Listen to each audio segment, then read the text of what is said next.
Alright guys, welcome back. Dr. J here. We're going to go through the second installment of the strumming part for guitar lessons. And the first lesson for this thing, we went over kind of the basics of metering between 4/4 metering and 6/8 metering, and we practiced some doing quarter note and eighth note strums. We're going to move on to 6/8 strumming. And again, examples for this would be Good Good Father would be a very good common example of a 6/8 song. There's another one, Jesus Wonderful Savior, where it's like, again,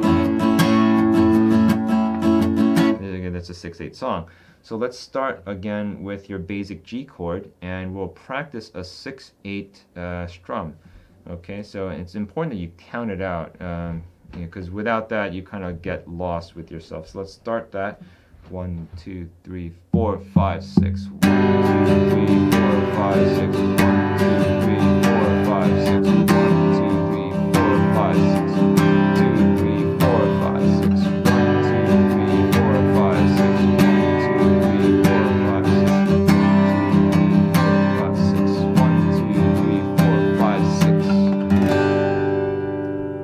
Now I'm going to highlight one thing. When you play, it's important that you take the lessons from the full 4 time and apply them to the 6/8. So the 6/8, you can divide that into basically 2 halves, the 1, 2, 3, 4, 5, 6, right? So when you reach 6 beats, it's kind of hard to play all 6 evenly. You want to kind of space them into more bite-sized periods of time.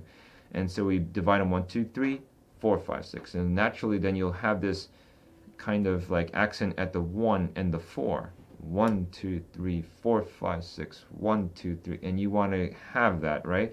So you want to have that and build it into the accenting of your strumming, right? And that's always a down strum when you're doing that 1, 2, 3, 4, 5, 6. 1, 2, 3, 4, 5, 6.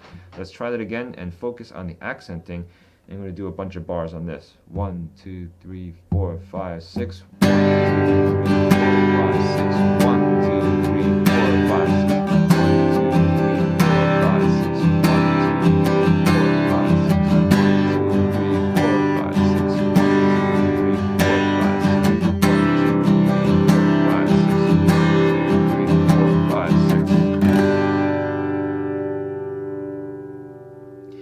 For the 6/8, there's not too much variation in the way you strum, because the 6/8 meter doesn't really allow for too much variation.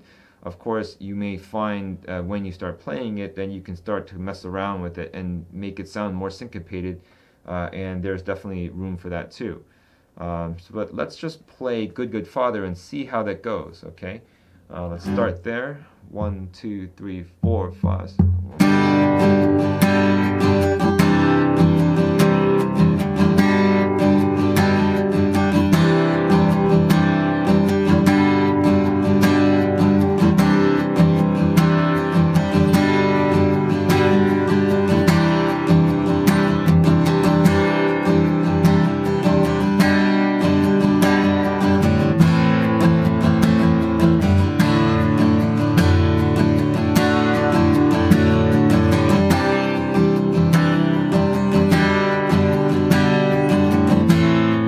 There's accenting.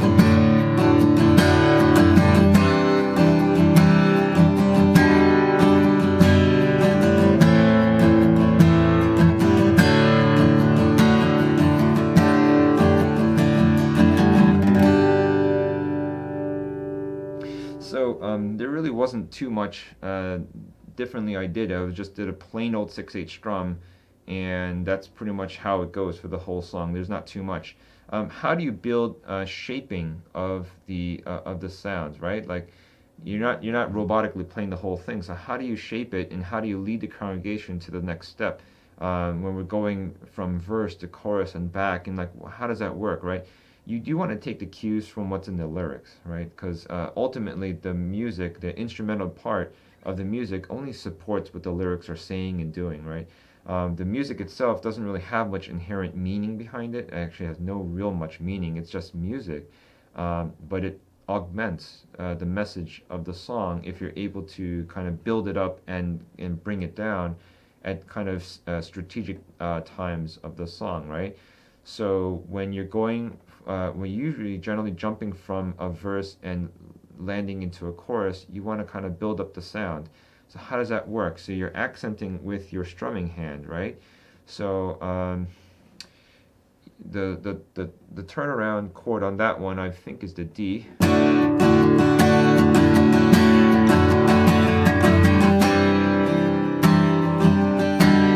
Did you hear how I built up the D and just swelled with a big crescendo, and then you kind of landed on that C major chord, right?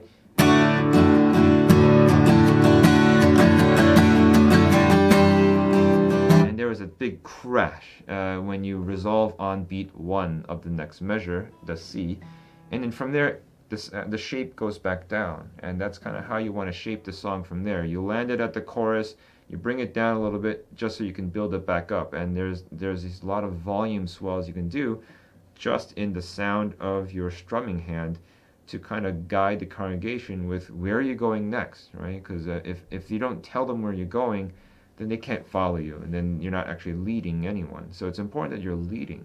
So you first have to kind of lead yourself, right? You have to kind of play it in a way that you believe in what you're doing, and then in doing so, you're communicating kind of unspoken information to your team and to your congregation. And so just with strumming, just with your volume, you can even make these kind of audible cues without actually saying anything. And with that, I think that's a wrap for today, and move on to the next lesson next time. All right, keep on playing.